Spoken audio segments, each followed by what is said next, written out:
सचिन क्षेत्र में स्थित गुजरात ग्रामीण बैंक 2 दिन पहले शाखा में दिन दहाड़े बदले गए ₹4 4 लाख की लूट की गुत्थी सुलझ गई है।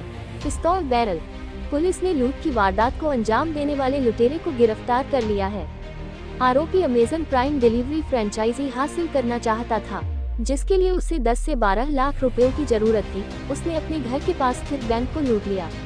आरोपी फ्रेंचाइजी लेकर हर महीने 80 से 90 लाख रुपए कमाने का सपना देख रहा था। बहरहाल अब पुलिस थाने की हवालात की हवा में सांस लेने की बारी उसकी है। पुलिस इस मामले में आगे की जांच कर रही है। ताज़ा खबर देखने के लिए देखते रहे स्टार न्यूज नेटवर्क। जय हिंद।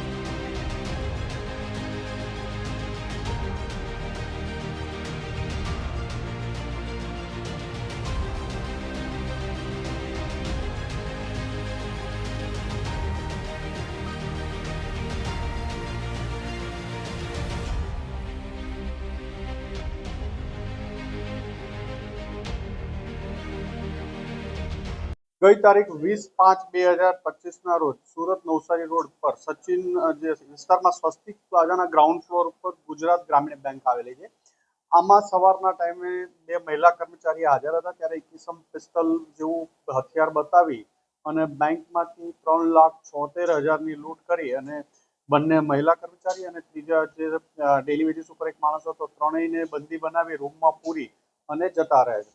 આ બનાવની ગંભીરતા જોઈ વેપન સાથે લૂંટનો બનાવ બનેલો હોય, બેંકમાં બનેલો હોય, લોકલ પોલીસ સ્ટેશન અને ક્રાઇમ બ્રાન્ચની તમામ ટીમો પ્રયત્ન કરતી હતી।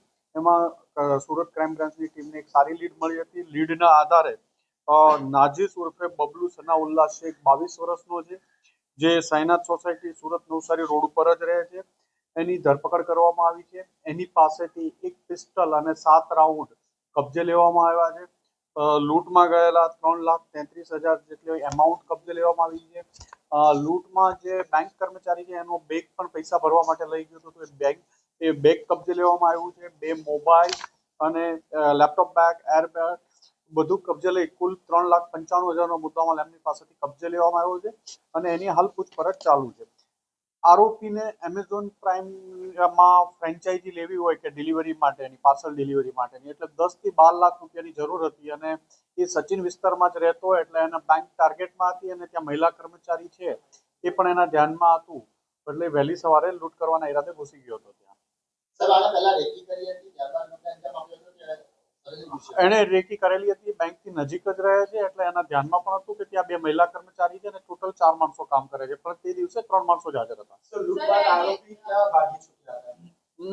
લૂંટ બાદ એ પોતાના ઘરેથી પૈસા લઈ થેલો લઈ અને ભાગેલો હતો। થેલો લઈને સુરતના અલગ અલગ જગ્યા ઉપર ફરતો હતો અને વેડ રોડ પાસેથી ક્રાઇમ બ્રાન્ચની ટીમને મળી હતી।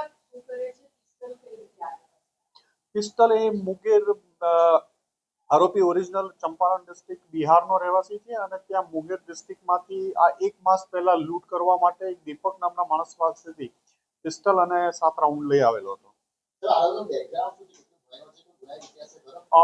ભણેલો છે અને એ અત્યારે જે ટેક્સટાઇલમાં સાડીઓના ઓલા બોક્સ પેકિંગમાં ને એમાં અલગ અલગ જગ્યાએ છૂટક કામ કરે છે।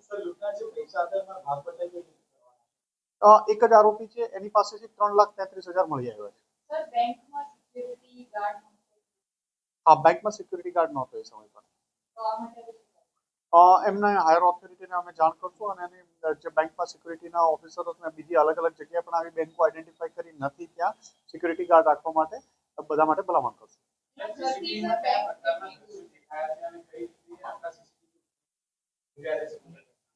શરૂઆતમાં ઇનિશિયલી ત્યાંથી એનો ફોટો આઈડેન્ટિફાઈ કરવા માટે સીસીટીવીના આધારે પોલીસને મોટી મદદ મળી હતી અને આરોપીનું ઘર બેંકથી અંદાજિત 2 થી 3 કિલોમીટરના રેડિયસમાં જ હતું।